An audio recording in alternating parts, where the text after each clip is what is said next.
सो आज की क्लास में हम पढ़ेंगे कि स्पेशल मल्टीप्लाई और स्पेशल डिवाइड हम किस तरीके से करते हैं। ठीक है, इसमें हम बात करेंगे कि हमारे पास जब भी पॉइंट वाले क्वेश्चंस आ जाते हैं तो उसमें से पॉइंट किस तरीके से रिमूव करते हैं या किसी जगह पे पॉइंट लगाते हैं। ठीक है, इसमें बेसिकली हम बात करने वाले हैं multiple of 100, multiple of 100 into multiple of 1000।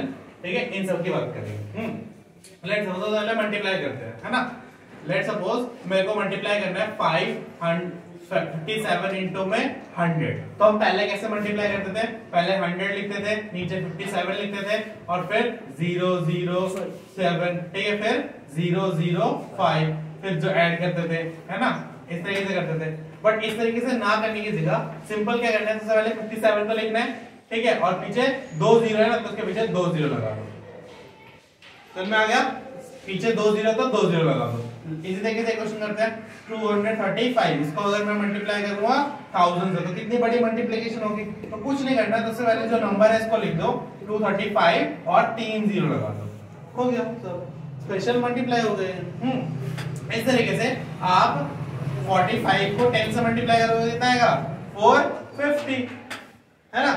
अब देखते हैं, अब अगर पॉइंट वाला आ जाता है, लेट्स सपोज 231.5 आ जाता है, ठीक है, इसको मुझे 10 से मल्टीप्लाई 100 से मल्टीप्लाई करना है। कितने से मल्टीप्लाई करना है? 100 से। तो कैसे करना है, देखो 100 में कितने जीरो है? 2, ठीक है। तो जो हमारा पॉइंट मूव करेगा वो 2 कदम आगे मतलब इस साइड मूव करेगा, इस साइड लेफ्ट की साइड, इस साइड मूव करेगा लेफ्ट की साइड, तो 2 कदम मूव करेगा, तो यहाँ पे आ जाएगा। तो कितना आएगा आंसर हमारा? 2.315।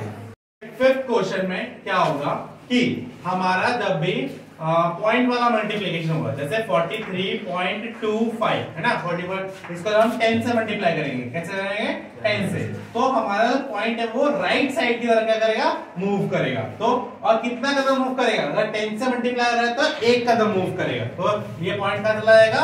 यहाँ पे। तो कितना आंसर आएगा? 432.5। कितना रहेगा? 432.5। ठीक है, लेट्स सपोज एक और क्वेश्चन लेते हैं 729.56 इंटू में 100 करते हैं, इंटू में 100 करते हैं। तो अब ये पॉइंट है राइट साइड की तरफ जाएगा, अब बट कितने कदम जाएगा? 2 0 है तो 2 कदम, 2 0 है तो 2 कदम, ठीक है। तो कितना रहेगा?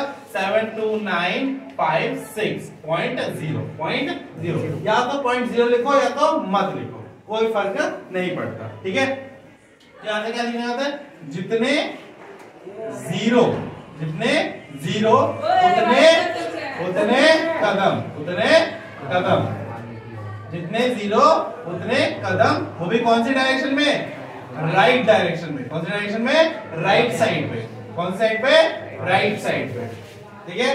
तो मल्टीप्लाई समझ में आ गया? जितने जीरो उतने कदम, और भी कौन से साइड में? राइट साइड पे। कौन सी साइड पे? राइट साइड पे, ठीक है। तो अब हम बात करते हैं स्पेशल डिवाइड की। इसकी बात करते हैं स्पेशल डिवाइड की। तो स्पेशल डिवाइड में क्या होता है? लेट्स सपोज हम एक क्वेश्चन लेते हैं 235, ठीक है, डिवाइडेड बाय 10। तो इसको हम नॉर्मली कैसे डिवाइड करते हैं? 10 से। ऐसे 235 है ना, फिर ये कितने बार में होगा? 2 बार में। कितना आएगा? 20, फिर 3 5, फिर 3 बार में 30, फिर आएगा 5, फिर क्या लगाएंगे? पॉइंट, फिर लेंगे 0, कितने बार में? 5 बार में 50, कट गया ना, तो इतना है 230.23.5 आया, ठीक है। बट इसको हम डायरेक्ट भी कर सकते हैं। देखो कितना है? 10 कदम।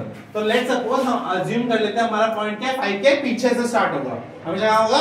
5 के पीछे से, आगे से नहीं, 5 के पीछे से। तो हमारा पॉइंट क्या है? 10 है, तो कितने कदम? जितने जीरो उतने कदम, तो 1 0 तो 1 कदम, और अब ये 1 कदम किधर जाएगा? लेफ्ट साइड में। किसमें आएगा? लेफ्ट साइड में। मल्टीप्लाई में क्या हो रहा था? राइट साइड में जा रहा था, और डिवाइड में क्या होगा? लेफ्ट साइड में जाएगा। तो ये कितना आएगा? 23.5, ठीक है। एक और क्वेश्चन देते हैं। Let's suppose 935 divided by 100। तो 2 0 है, तो कितने कदम होंगे? 2 कदम, और किस डायरेक्शन में होंगे? लेफ्ट साइड में। तो कितना आएगा? 9.35। यहां से कहां जाएगा? यहाँ पे। कहां जाएगा? यहाँ पे, ठीक है।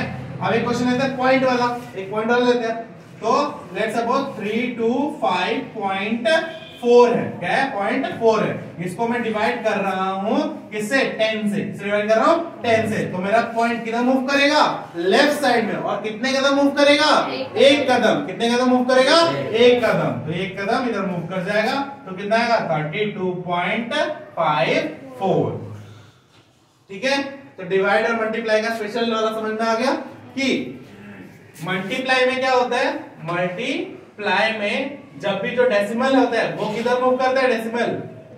डेसिमल किधर मूव करता है? राइट साइड पे। किधर मूव करता है? राइट साइड पे। और डिवाइड में डेसिमल किस साइड मूव करता है?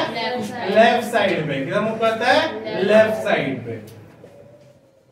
समझ में आ गया? इस तरीके से। अब देखिए एक मैं क्वेश्चन दिखाता हूं जिसमें आप इसको मल्टीप्लाई करेंगे। जैसे 2.1 इंटू में 3.5 अपॉन में 7 दे रखा है। ये क्वेश्चन है। ठीक है। तो इन क्वेश्चन को सॉल्व करने का सबसे अच्छा तरीका क्या है? पॉइंट को हटाओ। क्या करना? पॉइंट को हटाओ। तो जब एक पॉइंट यहाँ पे देखो पॉइंट एक नंबर के आगे लगा हुआ है तो जब पॉइंट हटेगा तो नीचे कितने से मल्टीप्लाई कर देंगे? 10 से। किसे कर देंगे? 10 से। ठीक है। और यहाँ पे भी पॉइंट हटाएंगे तो कितने से मल्टीप्लाई कर देंगे? 10 से। ठीक है। क्योंकि पॉइंट एक कदम के बाद लगा है। पॉइंट एक कदम के आगे लगा है तो किसे डिवाइड कर देंगे? 10 से। ठीक है। इस चीज को अच्छा समझने के लिए इस वाले एग्जांपल पे ध्यान दो। फोर्थ वाला एग्जांपल देखो। लेट्स सपोज हमारे पास 3.5 लिखा है। क्या लिखा है? 3.5। तो जब हम इसका पॉइंट हटाएंगे तो बताओ एक कदम के बाद लगा रखा है, एक डिजिट के बाद लगा है, तो जब इसका पॉइंट हटाएंगे तो कितना आएगा नीचे? 10। ठीक है। उसी तरीके से फिर क्वेश्चन में देखो 3.92 लगा है। ठीक है। इसके पॉइंट को हटाएंगे तो कितना आएगा? 100। ठीक है। इस क्वेश्चन में देखो 9.375 तो इसको हटाएंगे तो कितना आएगा? 1000। ठीक है। इस तरीके से भी आप पॉइंट वाले क्वेश्चन को इजी बना सकते हैं क्योंकि जब हमारे पास नीचे 10 और 1000 आ जाएगा तो हम क्या लगा सकते हैं? स्पेशल मल्टीप्लाई और स्पेशल डिवाइड लगा सकते हैं। ठीक है। तो इस तरीके से हम इन क्वेश्चन को इजीली सॉल्व कर सकते हैं। ठीक है। तो आज के लिए बस इतना ही करते हैं।